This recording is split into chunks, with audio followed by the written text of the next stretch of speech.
বাংলাদেশে মেসেজ দিচ্ছি, এখন থেকে আমরা আর ভার্চুয়াল কোনো সাংগঠনিক প্রোগ্রাম করব না।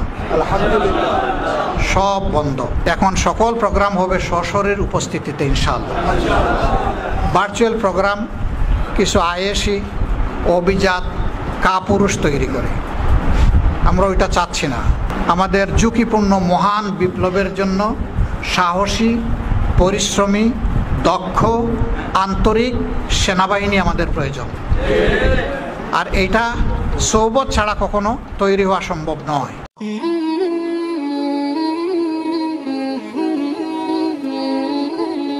আসসালামু আলাইকুম রহমতুল্লাহ।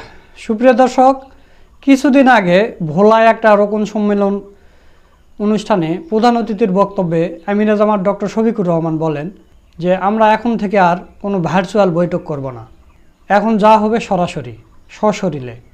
ভার্চুয়াল বৈঠক করলে কিছু কাপুরুষ তৈরি হয়। তো দর্শক, যেই কথা সেই কাজ। গতকাল আমিরে জামাতের সভাপতিতে বাংলাদেশ জামাতে ইসলামের কর্মপরিষদের বৈঠক হয়েছে, বিশাল আকারে বৈঠক। তো ওই বৈঠকে আমিরে জামাত সরকারকে কঠিন হুঁশিয়ারি দিয়েছেন এবং সকল দলকে ঐক্যবদ্ধভাবে আন্দোলন করার আহ্বান জানিয়েছেন। তো দর্শক, এই বিষয় নিয়ে বিস্তারিত আলোচনা করেছেন আমাদের বড় ভাই মোহাম্মদ সুলাইমান। তো চলুন আমরা তার ভিডিওটা দেখে আসি।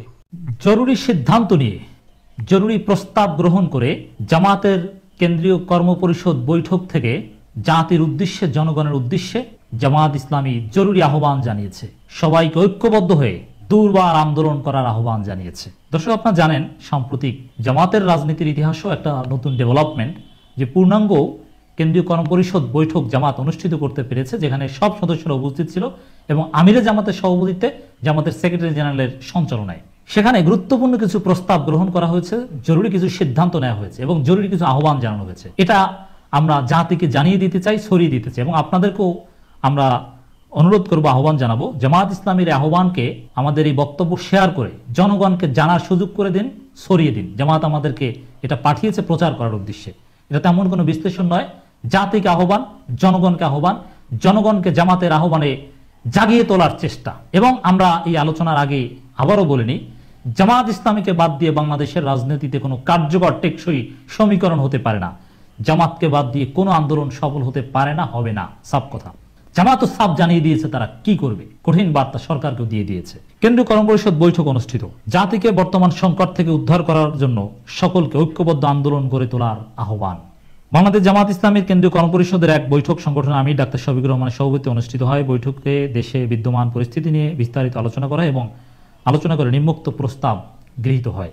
বাংলাদেশ জামাত ইসলামের কেন্দ্রীয় কর্মপরিষদ গভীর উদ্বেগের সাথে লক্ষ্য করছে যে দেশে গণতন্ত্র, আইনের শাসন, মানবাধিকার, জনগণের ভোটাধিকার বলতে কিছু অবশিষ্ট নেই। সরকার 7 জানুয়ারি প্রহসনের নির্বাচনের মাধ্যমে ক্ষমতা দখল করে উপজেলা পরিষদ নির্বাচনের তারিখ ঘোষণা করে গত 28 মে অনুষ্ঠিত উপজেলা পরিষদ নির্বাচনে সরকারি দলের অভ্যন্তরীণ সংঘাত, সংঘর্ষ, গুলিবর্ষণ, ককটেল বিস্ফোরণে অর্ধশতাধিক লোক আহত, যানবাহন ভাঙচুর করে এবং ভোট কারচুপি অনিয়মে জড়িত থাকায় 3 জন প্রেজাইডিং অফিসার সহ 2 জন সহকারী প্রেজাইডিং অফিসারকে গ্রেপ্তার ঘটনার মাধ্যমে জাতির সামনে আবার প্রমাণিত হয়েছে যে দেশে অবাধ, সুষ্ঠু, নিরপেক্ষ অংশগ্রহণ নির্বাচনের কোনো পরিবেশ নেই। দেখেন, এটা সরকারকে একটা কঠিন জবাব দেওয়া হলো কার্য। কারণ কি? সরকার ওবায়দুল কাদের খুব সন্তুষ্টি প্রকাশ করেছেন যে চমৎকার নির্বাচন হয়েছে, শান্তিপূর্ণ হয়েছে, সহিংসতা তো হয়নি।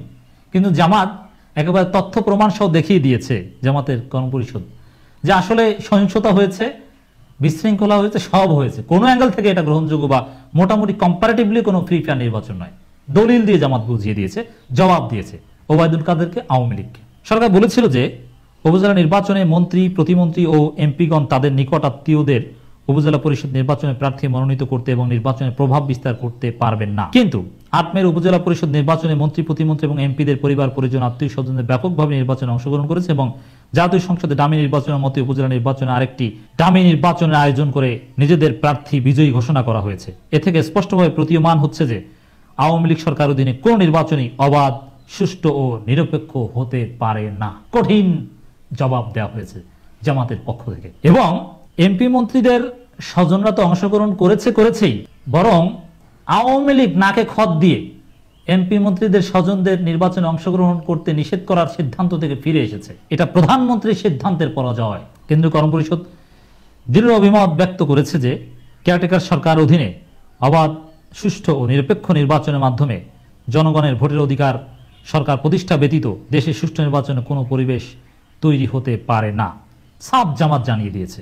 সেজন্য সর্বাগ্রে কেয়ারটেকার সরকারের অধীনে নিরপেক্ষ নির্বাচন আয়োজন করতে হবে। জনগণের সরকারের অধীনে কোনো নির্বাচনে অংশগ্রহণ করতে রাজি নয়, তাই তার একতরফা জাতীয় সংসদ ও উপজেলা নির্বাচন প্রত্যাখ্যান করেছে। সরকার জনমতের তোয়াক্কা না করে স্থানীয় নির্বাচনের আয়োজন করে নিজেদের পছন্দের দামি প্রার্থীদের বিজয়ী করে ক্ষমতায় বসাতে চায়। কেন্দ্রীয় কর্মপরিষদ প্রশাসনের উপজেলা নির্বাচন বর্জন করায় জনগণকে আন্তরিক অভিনন্দন জানাচ্ছে। এর মানে বিএনপি জামাতের যে সফলতা, যে জনগণ বিএনপি জামাতের ডাকেই সাড়া দিয়েছে, সরকারের ডাকে ভোট কেন্দ্রে যায়নি, সেই সফলতা জামাত ইসলামী আনুষ্ঠানিকভাবে দাবি করে জনগণকে ধন্যবাদও জানালো। আমরাও জামাত ইসলামীর ধন্যবাদ পৌঁছে দিতে চাই এবং সঠিক জনগণ ধন্যবাদের যোগ্য যে তারা আসলে ভোট কেন্দ্রে যায়নি। তবে আবারও বলবো, জনগণ ভোট কেন্দ্রে যায়নি তাতে কি, 7 জানুয়ারি তো যায়নি, কিন্তু সরকার তো টিকে যাচ্ছে।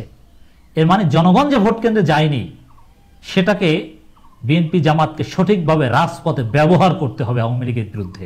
না হলে জনগণের এই ভোট বর্জনের কোনো ফায়দা পাবে না। বরং জনগণ কেউ যদি ভোট কেন্দ্রে না যায়, তারপরে যদি আওয়ামী লীগ টিকে যায়, তাহলে জনগণের ভোট কেন্দ্রে না যাওয়ার তো কোনো গুরুত্ব থাকলো না, কোনো সুফল তো মিলল না। কেন্দ্রীয় কর্মপরিষদ লক্ষ্য করছে যে ভোটারবিহীন নির্বাচনের মাধ্যমে আওয়ামী লীগ ক্ষমতায় থাকার যে হীনপন্থা অবলম্বন করছে, তাদের দেশে নির্বাচন ব্যবস্থা বলতে আর কিছু অবশিষ্ট থাকবে না, যা জনগণের জন্য অশনি সংকেত। এর মানে দর্শক, আবারও যদি আমরা একটু রিপিট করি, জামাত ইসলামের কেন্দ্রীয় কর্মপরিষদের বা জামাতের এই প্রস্তাব, জামাতের এই সাফ অবস্থান, রাজনীতিতে সরকার যাই করুক, যতই চেষ্টা করুক, তত্ত্বাবধায়ক সরকার ছাড়া, নিরপেক্ষ সরকার ছাড়া, কেয়ারটেকার সরকার ছাড়া বাংলাদেশের রাজনৈতিক সমস্যার কোনো সমাধান সম্ভব নয়। এটা হচ্ছে জামাতের বাইবেলিক আকীদা, অপরিবর্তনীয় আকীদা। এই অবস্থান থেকে জামাত মোটেও পিছু হটবে না, সাফ জানিয়ে দিয়েছে জামাত। কেন্দ্রীয় কর্মপরিষদ মনে করে সরকার দুর্নীতি, ব্যাংক লুটপাট, শেয়ার বাজার ধস তৈরি করে ও বিদেশে অর্থ পাচার করে নিজেদের আখের গোছানোর জন্য তারা দেশে যে নির্বাচনী পরিবেশ তৈরি করেছে তা থেকে মুক্তি পেতে হলে জনগণকে গণ আন্দোলন গড়ে তুলতে হবে। বিরোধী রাজনৈতিক দল, পেশাজীবী সংগঠন ও গণতান্ত্রিক প্রতিষ্ঠান সমূহের ঐক্যবদ্ধভাবে সোচ্চার হওয়ার মধ্য দিয়ে জনগণের সরকার প্রতিষ্ঠা হওয়ার পথ সুগম হতে পারে। এই জন্য সর্বাগ্রহে কেয়ারটেকার সরকার প্রতিষ্ঠা করে জনগণের ভোটাধিকার পুনঃপ্রতিষ্ঠা করতে হবে। কেয়ারটেকার সরকারের আবিষ্কারক বা প্রপোনেন্ট বাংলাদেশের জামাত ইসলামী। এ কারণে, এবং এটাই বাস্তব, যে ওই জামাত ইসলামীর আবিষ্কার কেয়ারটেকার সরকার ছাড়া বাংলাদেশের রাজনৈতিক সমস্যার কোনো সমাধান কখনোই সম্ভব নয়। এটা স্থায়ী কথা। বিএনপিকে এটা মনে প্রাণে বিশ্বাস করতে হবে, সবাইকে এটা মনে প্রাণে বিশ্বাস করতে হবে। কেন্দ্রীয় কর্মপরিষদ সকল রাজনৈতিক দল ও সংগঠন এবং দেশবাসীকে ঐক্যবদ্ধভাবে আন্দোলন গড়ে তোলার মাধ্যমে কেয়ারটেকার সরকার অধীন অবাধ, সুষ্ঠু, নিরপেক্ষ, অংশগ্রহণমূলক নির্বাচনের পরিবেশ তৈরি করে জাতিকে বর্তমান সংকট থেকে উদ্ধার করার জন্য সকলের প্রতি উদাত্ত আহ্বান জানাচ্ছে। দেখেন, জামাত ইসলামী মূল জায়গায় হাত দিতে পেরেছে, যে কেয়ারটেকার সরকার ছাড়া সমস্যার সমাধান কোথাও নেই। এখন জামাত যতবার এই গুরুত্বপূর্ণ বৈঠক থেকে কেয়ারটেকার সরকারের কথা বললো, এতবার কিন্তু কেউ কেয়ারটেকার সরকারের কথা বলেনি। অতএব রাজনীতির মূল সমস্যার সমাধানের কথা জামাত ইসলামী বলছে, এবং একই সাথে প্রত্যাশা করছি জামাত ইসলামী এভাবে ধীরে ধীরে এগিয়ে যাবে, জাতির সমস্যার সমাধানের মূল রূপকার হিসেবে এগিয়ে আসবে। 1991 সালে জামাত ইসলামীর আবিষ্কারী জাতি স্বৈরা শাসন থেকে মুক্তি পেয়েছিল, একটা গ্রহণযোগ্য পলিটিক্যাল সেটেলমেন্ট হয়েছিল তত্ত্বাবধায়ক সরকারের মাধ্যমে, অধ্যাপক গোলাম আজমের থিওরির মাধ্যমে। অর্থাৎ ক্রান্তিকালে জামাত ভূমিকা রাখতে জানে রেখেছে। আবারও এবার যে বাংলাদেশের সমস্যার সমাধান হবে, এই 15 বছর বা 17 বছর যে সমস্যা চলছে, এর সমাধানেও জামাত গুরুত্বপূর্ণ ভূমিকা পালন করবে ইনশাআল্লাহ। দর্শক, আপনারা সোলাইমান ভাইয়ের ভিডিওটা দেখলেন। তো কর্মপরিষদের যে বৈঠকটা হয়েছে, এই বৈঠকের ভিডিওটা এখনও অনলাইনে আসেনি, এটা আসলে আপনাদের সামনে উপস্থাপন করবো ইনশাল্লাহ। তো আজকের ভিডিও এই পর্যন্তই। ভিডিওটা যদি ভালো লাগে বেশি বেশি করে শেয়ার করবেন। পরবর্তীতে কোনো নতুন ভিডিও নিয়ে আবার আপনাদের সামনে আসবে ইনশাল্লাহ। সকলকে ধন্যবাদ। আসসালামু আলাইকুম ওয়া রাহমাতুল্লাহ।